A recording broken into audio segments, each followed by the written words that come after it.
Bismillah ar-Rahman ar-Rahim. Dear friend, Commissioner Grandy, Excellencies, ladies and gentlemen, good afternoon to all of you. And thank you for the opportunity today and for inviting me to address this gathering side event related to the Executive Committee work. Yourself as a friend of Afghanistan, as somebody who knows the situation, who have been to Afghanistan and served alongside our partners in different capacity, and your visit in the World Refugee Day as perhaps one of your first visits abroad as High Commissioner was highly appreciated in Afghanistan, and I'm happy to be here and say congratulations once again to you, but to UNHCR family, Mr. Guterres' appointment as UN Secretary General. I want to congratulate UNHCR family, and that's a good precedence in a way, but that's between us. In UNHCR Afghanistan, because of the plight of our people, I can say that in the past nearly 4 decades, as yourself mentioned, UNHCR aged together with us, and millions of Afghan refugees, our citizens, found safety from suffering and repression during more than 3 decades of conflict imposed upon our people. In UNHCR settlements in Pakistan, in Iran, was a place of safety for them. I would like to thank the international community as a whole, but both neighboring countries of Afghanistan, Islamic Republic of Iran and Islamic Republic of Pakistan, for hosting refugees throughout many years.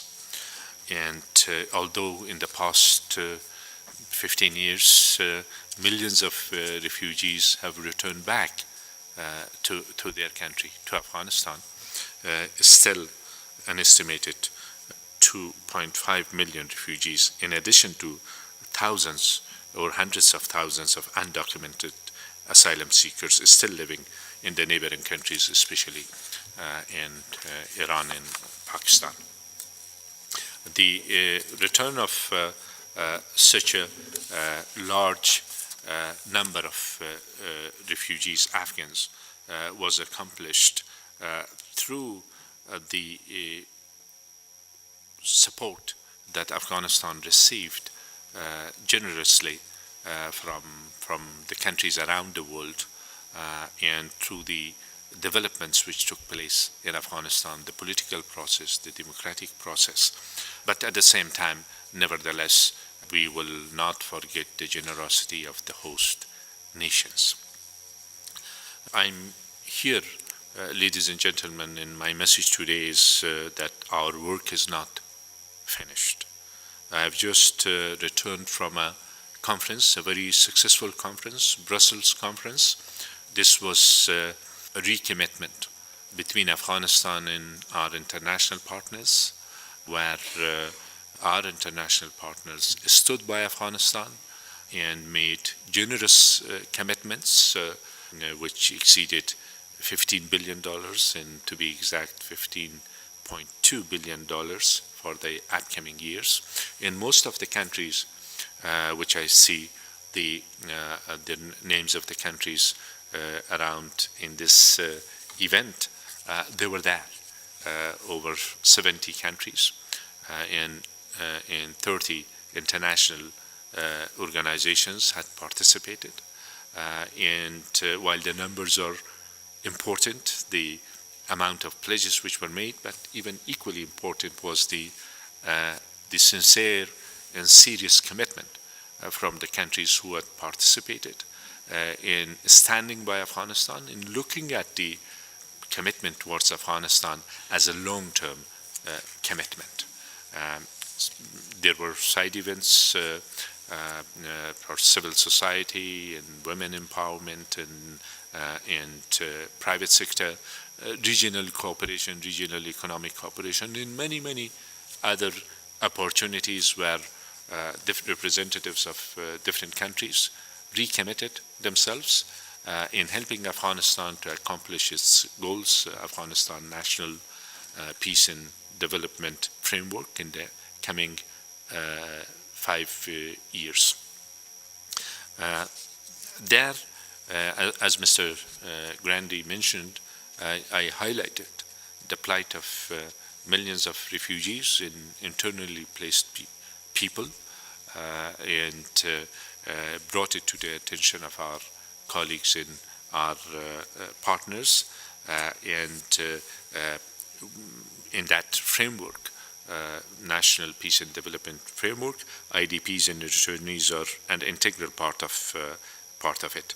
And as they impact all facets of life policy consideration in Afghanistan. Of course, earlier, a few months ago, Warsaw was another landmark event where NATO countries and members of the international community committed themselves to supporting our security institutions.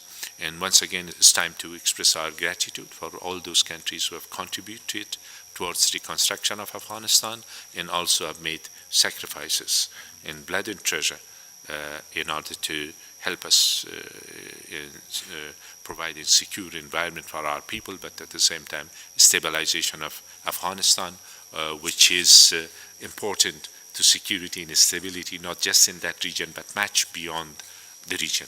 While I will touch upon some of the challenges that we are faced with in this regard. So after Warsaw Conference, which was a security pact in terms of supporting Afghanistan security institutions and helping Afghanistan in dealing with the threat of terrorism and threats posed by those elements which are fighting against the government of Afghanistan. The day before yesterday was another opportunity for Afghanistan and our international partners to look once again to the way towards the way ahead. And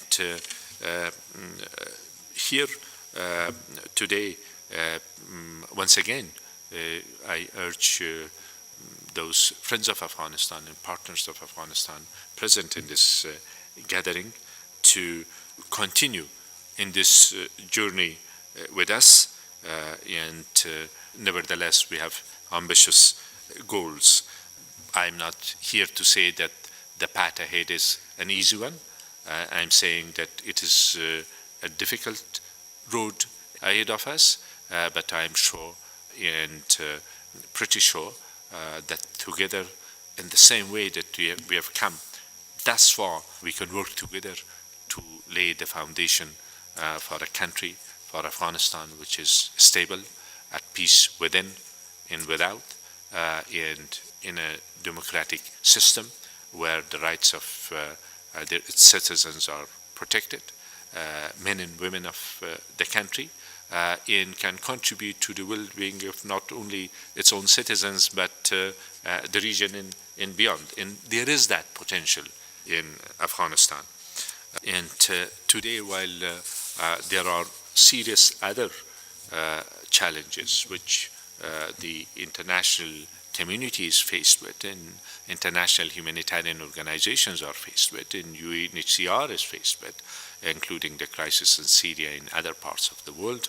But for you to maintain the focus on Afghanistan and not to lose the sight of it, because it was a prolonged and protracted challenge, we are grateful for you, and in this we will be together.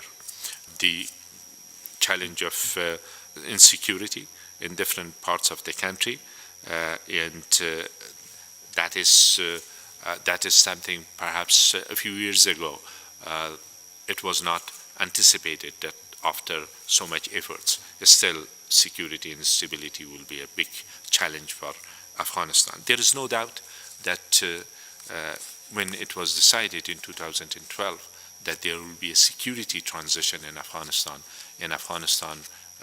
security forces and institutions will take most of the responsibility on their shoulders. It was an important and historic moment. At the same time, it created an aura of uncertainty and difficult future. Nevertheless, while a few years ago 150,000 international troops were based in Afghanistan, today the number is a little bit less than 10,000. So it means that our security forces, our institutions have taken huge responsibility. With it comes, of course, the other consequences of this. Well, there was a security transition which was about to take place. There was a difficult political transition which was about to take place. Elections, extended rounds of elections, and at the same time economic transition. We had not thought about it because the whole focus was on security and political transition. And with the withdrawal of the international troops, the vacuum which the economic part of it left behind, it was not appreciated or anticipated beforehand. I can say that hundreds of thousands of people, because of the war economy which the presence of over 100,000 international troops had created, they were working directly or indirectly under that sort of environment. So three serious transitions took place. That describes you today's situation in the challenges that we are faced with. National unity government was formed and started functioning, and a lot has happened in the past 2 years as well. Today's situation, there is no comparison between today's situation and 15 years back.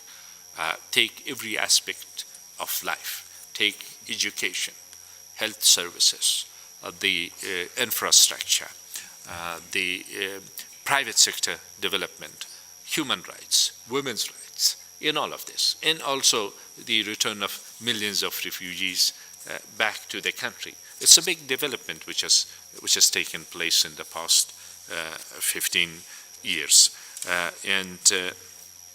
But this year particularly, as far as returnees from the neighboring countries, especially from Pakistan, is concerned, it has been a unique situation.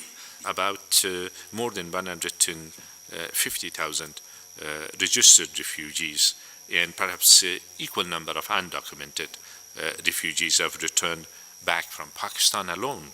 If we compare this to the first half of 2016, where 8,000 people had returned in the second half, which we are in it now, more than 150,000 documented, in perhaps equal number of undocumented refugees have returned back.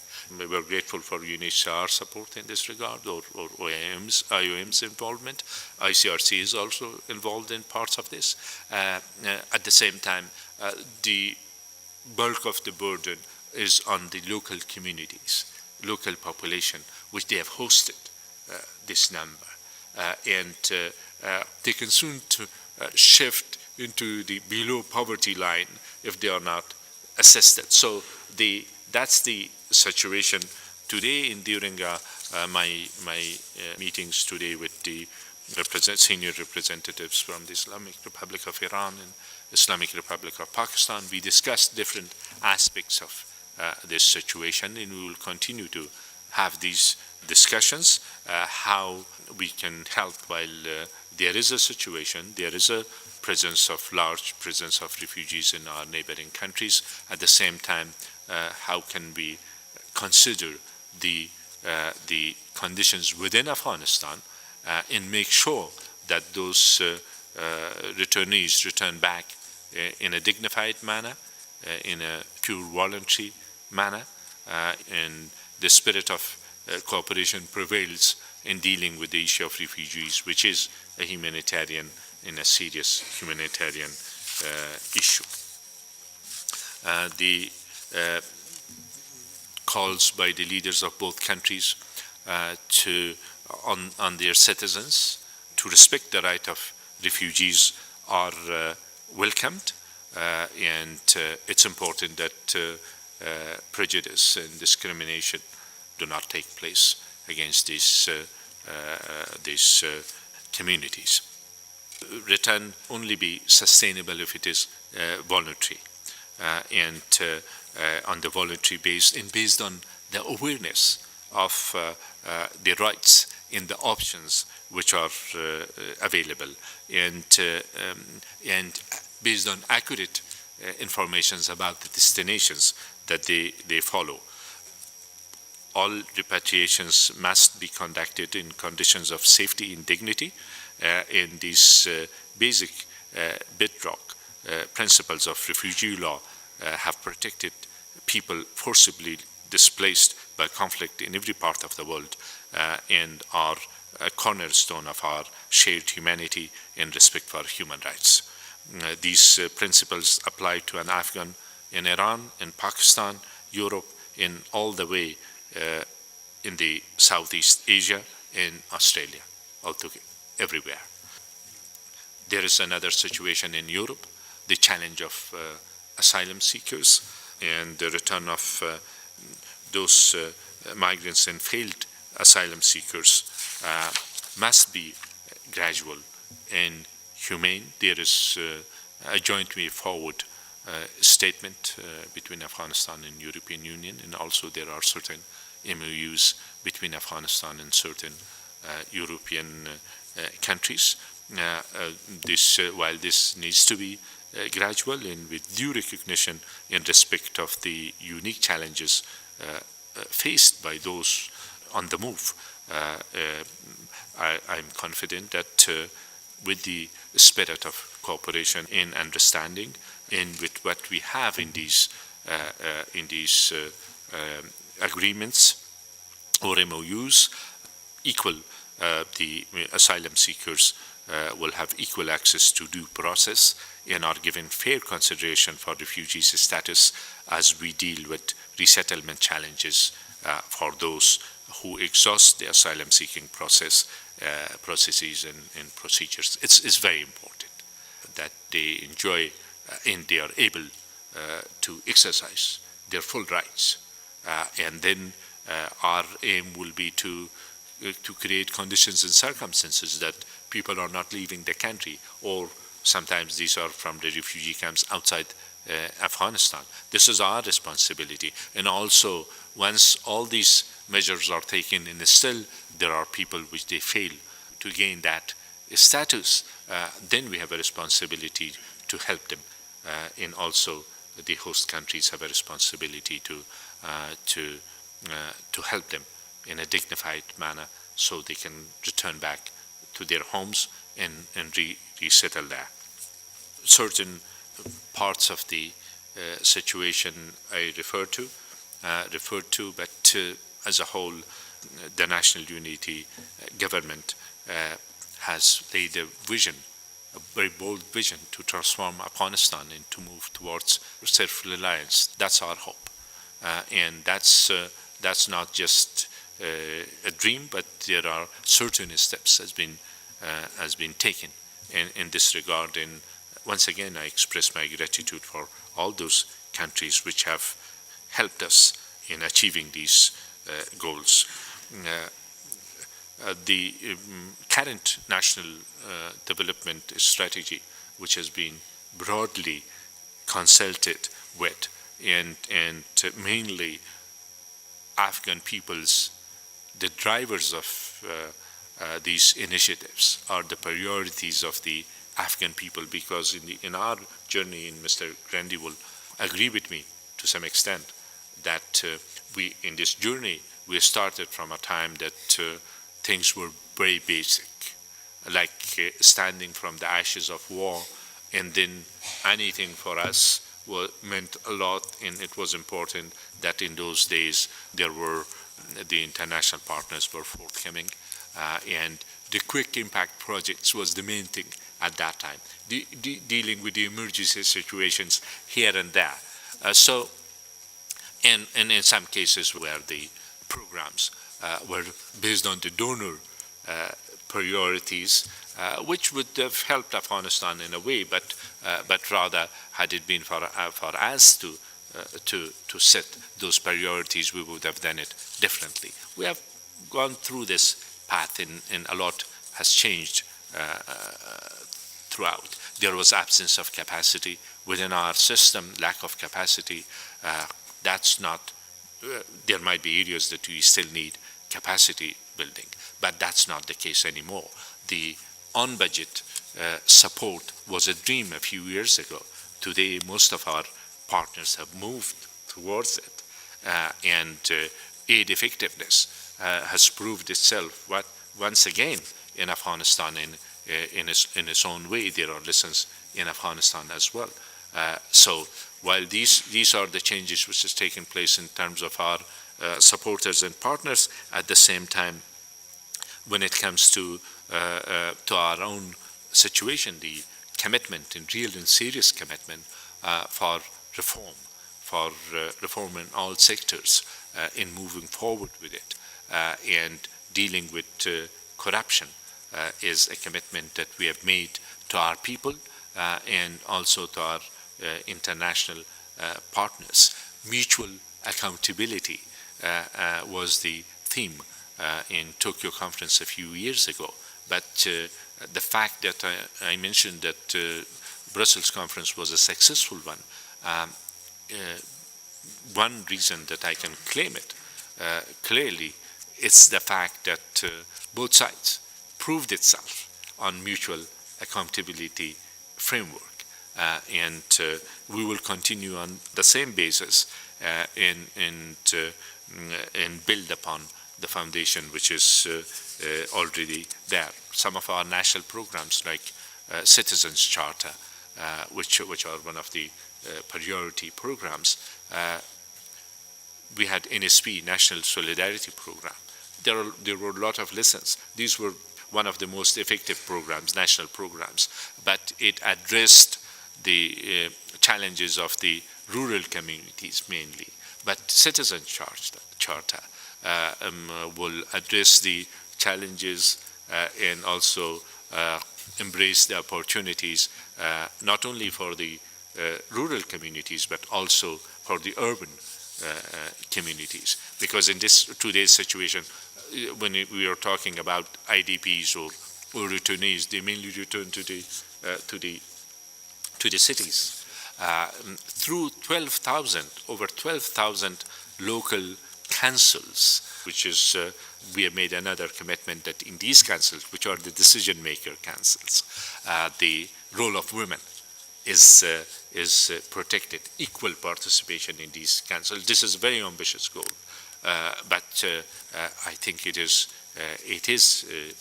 achievable with the political will and the right strategy. And the needs of the vulnerable parts of the communities will be addressed through these programs, Citizen Charter program throughout the country, which IDPs, not just the issue of shelter, but also education, basic services, health services, drinking water, roads, connectivity.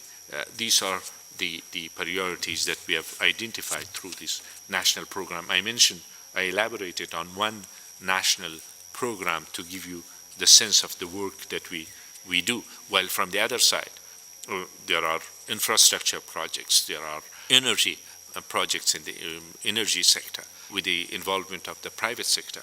When it comes to the private sector, we have made efforts in creating enabling environment for the private sector and private investors.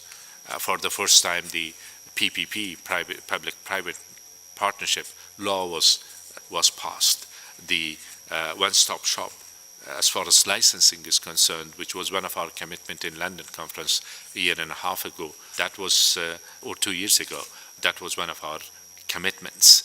That has materialized. There are certain other issues that we are focusing in order to encourage the involvement of the private sector as the drivers of growth and development. Then, at the same time, sustainable development goals. As far as MDGs are concerned, MDGs were announced in the millennium, year 2000, and at that time we were far behind. We were in a difficult situation. Taliban were in control of most parts of the country. Year 2000 was the year when Taliban destroyed the Buddha statues and many other, committed many other crimes against our people. And we knew that we will not get there. We asked for some extensions with the MDGs, but when it came to the SDGs, this is an integral part of our vision, policies, strategies, in programs. Regional connectivity, regional and economic cooperation. There are many regional projects, transmission of power, electricity, gas pipeline, railway connection, trade and transport. So these are the developments which have taken place in the past 15 years. I mentioned about the challenges of the urban areas. The framework that I refer to, the Afghanistan National Peace and Development Framework, encourages the right investments in the right places in the right time. That's the main scheme there.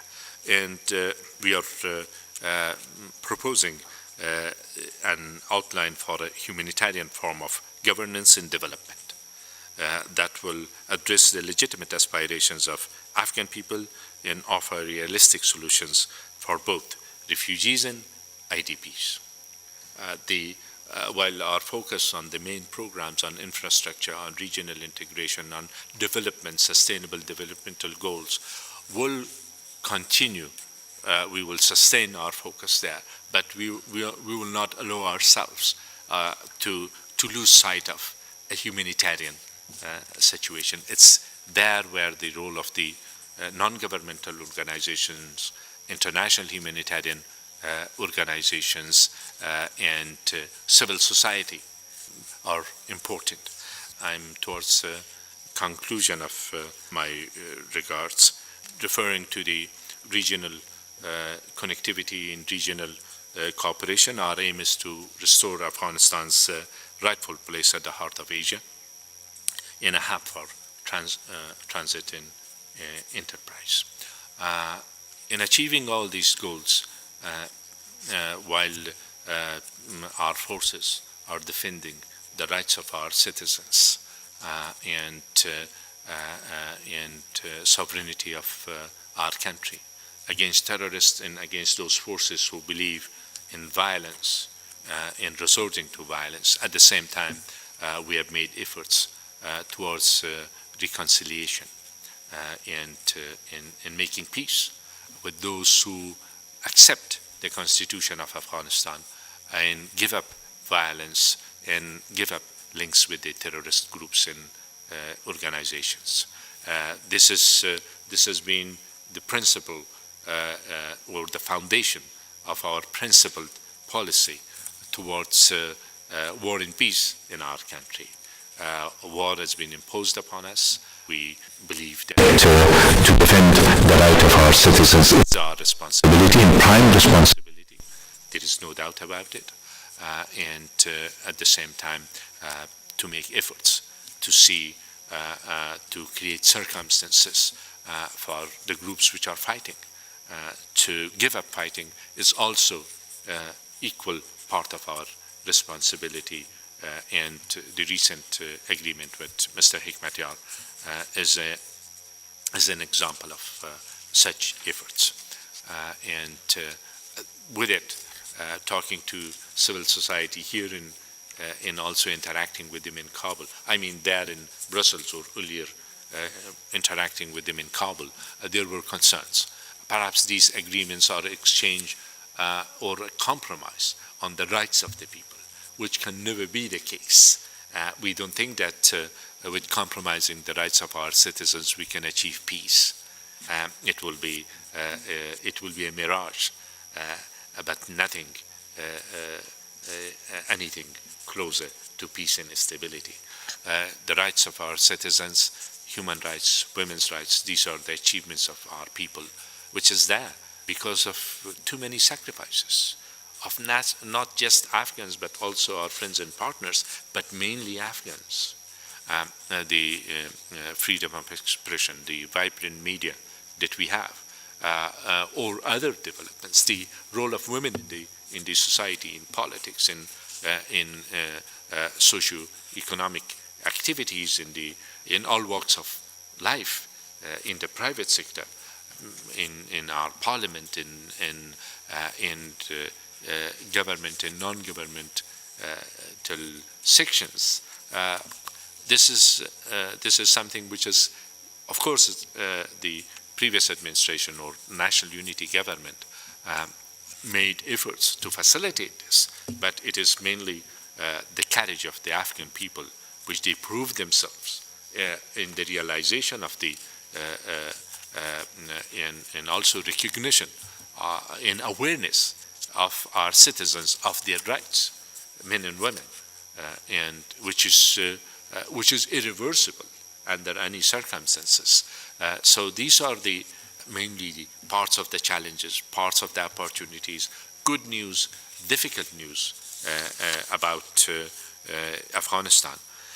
And at the same time, once again, in conclusion, I want to thank you, High Commissioner, for providing this platform to highlight the plight of the Afghan people as a whole, but also Afghan refugees, returnees, internally displaced people, and to share our views here in our earlier discussions, or in the meeting tomorrow. We will address specifically the issue of refugees and returnees to see what are the solutions in immediate term, what are the long-term perspectives in this regard. There might be lots of questions in your minds, and I try to give you a broad perspective in much more details than I initially had thought, but in much less details than my speechwriter has made that. At the same time, I have no illusion. The road ahead will be difficult, and the challenges are many. We may be economically poor, but we are rich in other ways, and we seek self-reliance. If this can be achieved, we will finally be able to close Afghanistan's long, painful, and costly refugee chapter. Nearly 40 years, or 40 years ago, no Afghan ever thought of leaving the country permanently or for a longer term period. We need to return to those conditions. In this, I ask for your continued faith in our partnership, our innovative ideas and solutions, in our common cause, in collective will and desire to materialize this, which was once a reality in our part of the country. And thank you, Mr. Gandhi.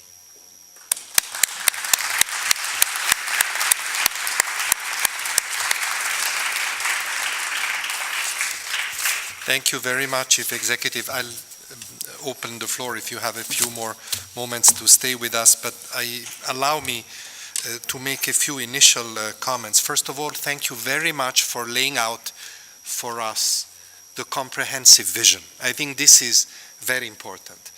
May I open the floor for questions?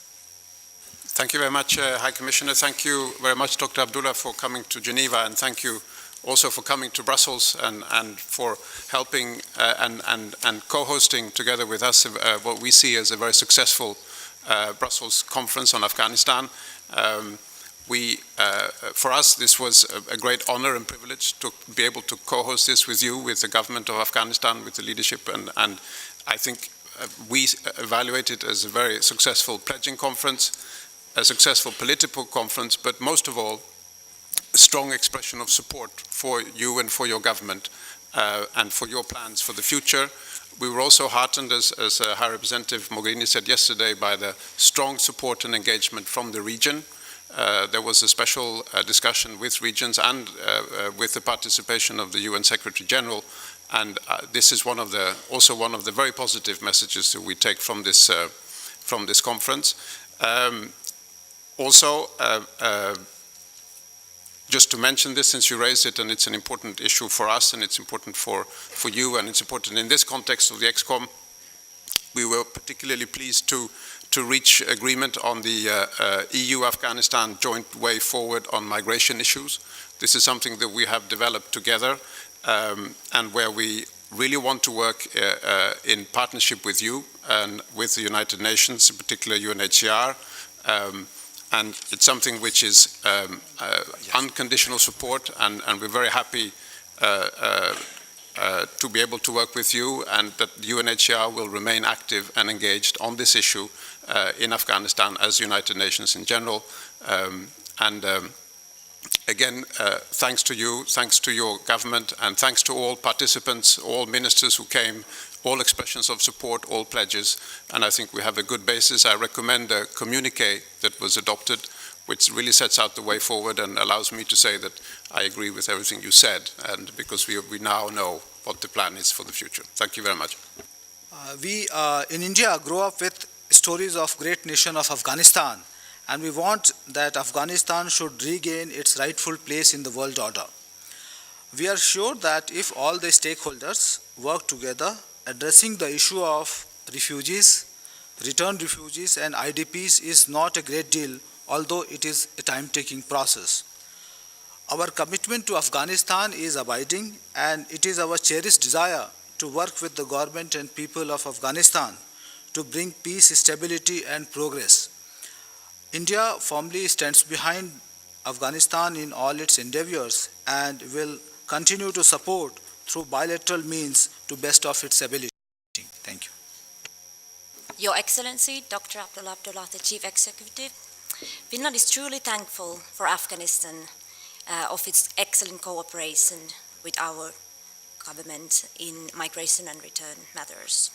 As a good example of this cooperation, I would like to highlight the joint declaration on cooperation in the field of migration signed on this week's Tuesday by our Minister of the Interior and Dr. Alema, the Deputy Minister of Refugees. Finland is committed to continue our long-term support and keep our funding near the current levels. Thank you again. Thank you very much, Pakistan. Thank you very much. Thank you, Excellency, Mr. Abdullah. It's a great honor to have you here.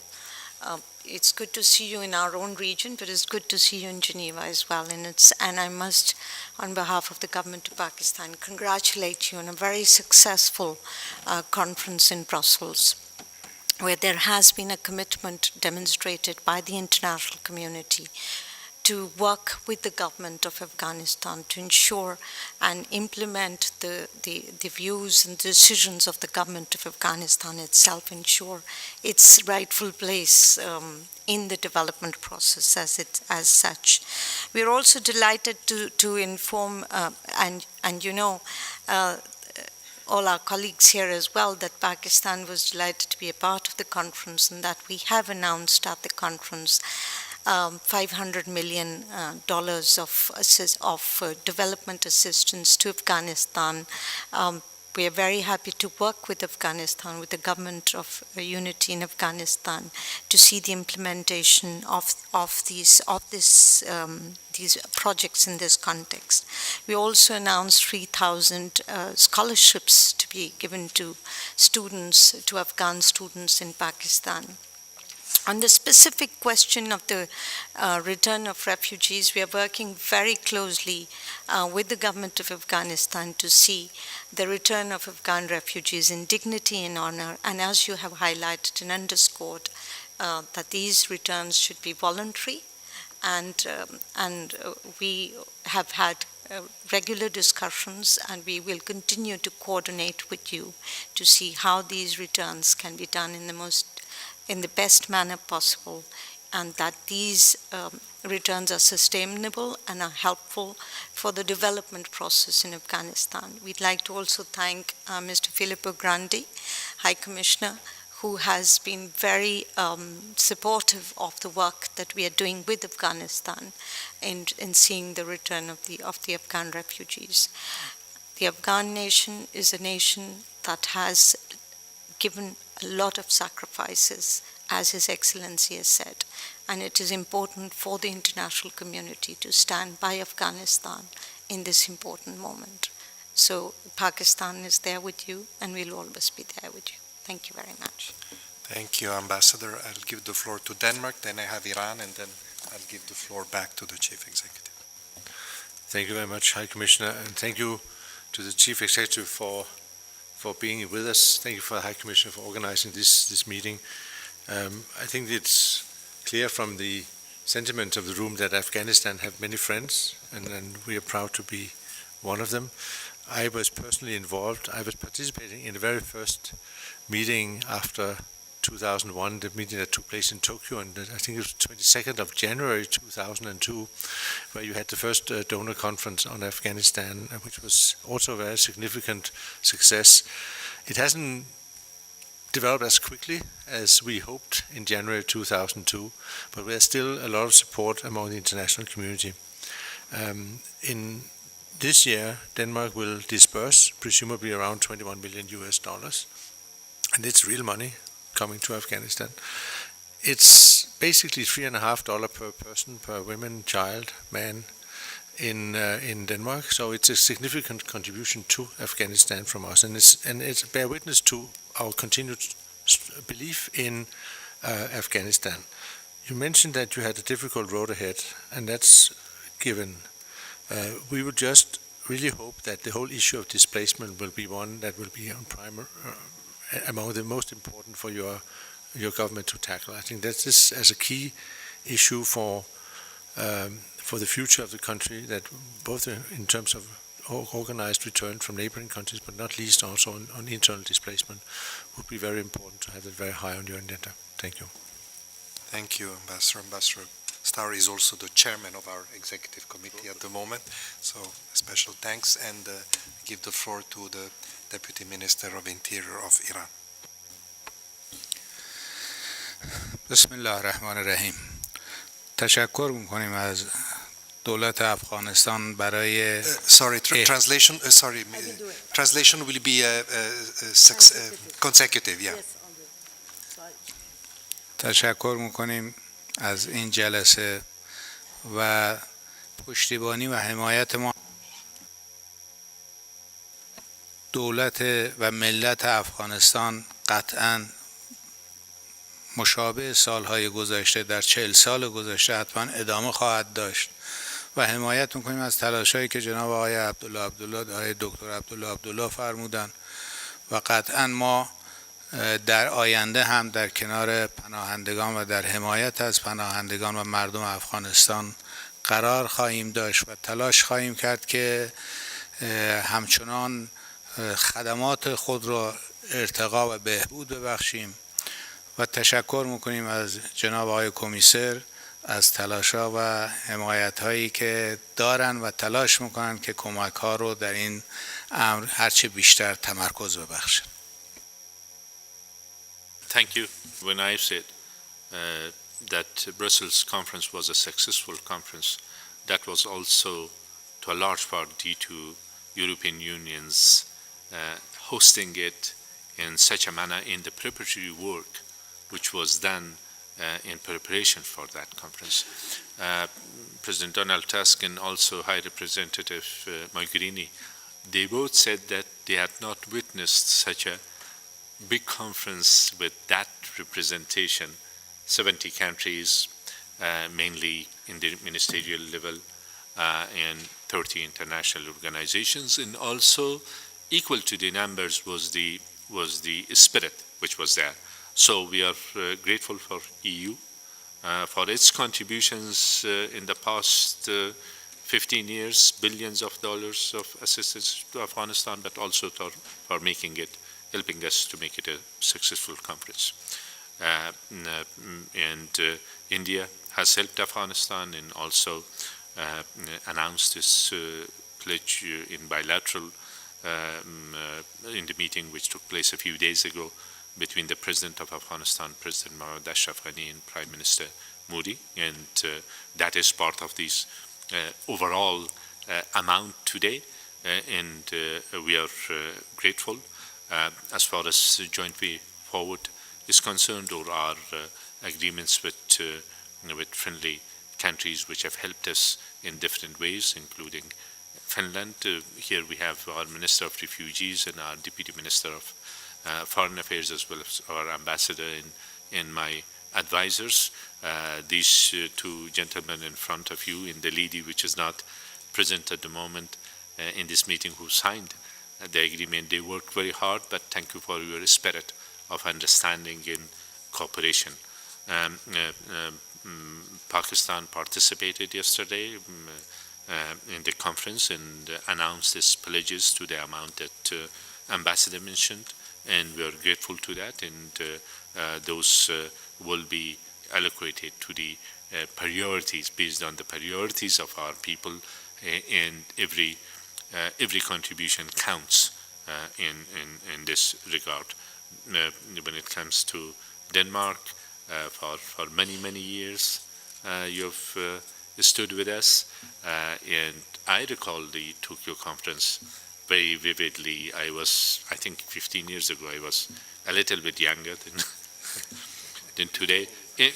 By all means, I mean, in terms of my outlook, and when it was when $5 billion were pledged in Tokyo conference, I thought that tomorrow we will have $5 billion in the banks, and then I learned these things through working the system. But Afghanistan is a record in terms of longevity of the commitment of the international community, but also in terms of the disbursement. It's when something is pledged, it has not remained in the pledging side. Of course, at times things have been very slow. Our expectations have been very different. And today, after 15 years, we know that we're not in the old days to claim that, oh, there is no capacity, give us time.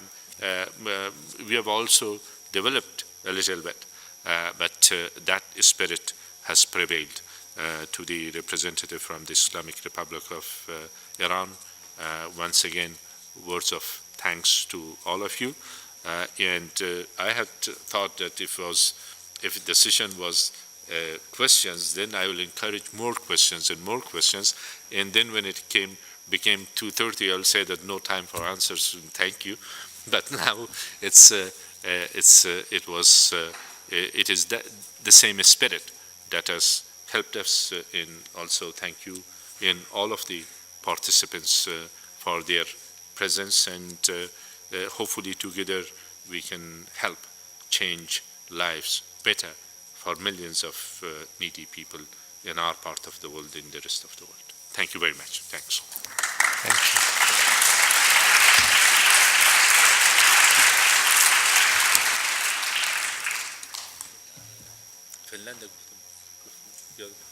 I just want to thank again the Chief Executive, the ministers, Deputy Minister, his delegation, and all those who have participated. And I just want to echo the word of the Chief Executive. Let's continue to pursue this important project and solve our issues of concern in that context. Thank you very much. Thank you.